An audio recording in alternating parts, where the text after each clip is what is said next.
Howdy. Today we want to talk a little bit about what it is to utilize our resources wisely. Now, before we can look at issues about sharing and tithing and all those other things, we have to talk about the fact that we need to care for our household first. Now, we want to look at 1 Timothy chapter 5. Honor widows who are truly widows. But if a widow has children or grandchildren, let them first learn to show godliness to their own household, and to make some return to their parents, for this is pleasing in the sight of God. She who is truly a widow, left all alone, has set her hope on God and continues in supplications and prayers night and day. But she who is self-indulgent is dead, even while she lives. Command these things as well, so that they may be without reproach.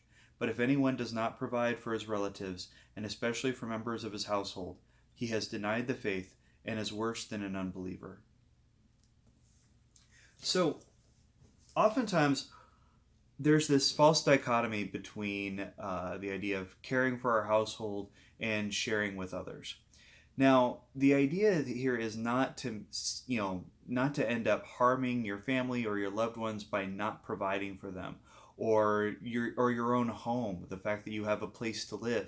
This isn't about continually exhausting resources to the point of barely even having food on the table. The idea is that whatever it is that we have, we need to make sure that we are utilizing it to the best of what God has given it to us for.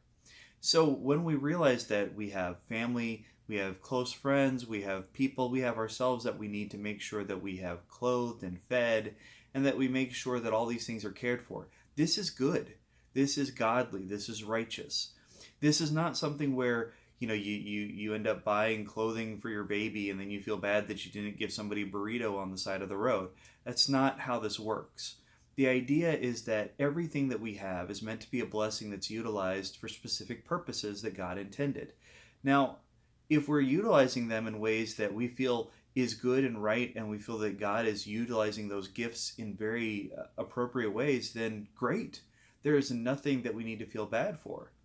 The reason why it is that there's this consideration of giving 10% before spending any of it is because the money that we have should be utilized for things that matter, things that we need in our household. The difficulty is that when we go a little bit too far, and because we have money and we spend it because it's there. See, oftentimes there are things that we don't necessarily need, but we realize, oh, well, I've got this in the budget. Sure, I'll add an extra package to the cable. Sure, I'll go ahead and grab a few extra DVDs. Sure, I need a few more pairs of shoes. The thing is that oftentimes what we do is we spend to match how much that we have. But instead we realize that every single thing we have could be utilized for God's purposes. So that's why we have to ask these questions of what are priorities that I have for what I own?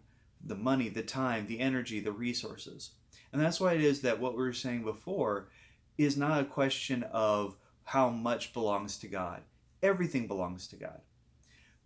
But the reason why God has given us certain gifts is because He wants us to do right by those that are closest to us, but He also wants us to do right by the world around us.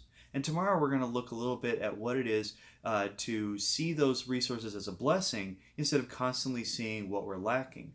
So the question is, have we been using the resources that we have to care for the people that God has given us to care for instead of wasting them on things that really don't matter as much?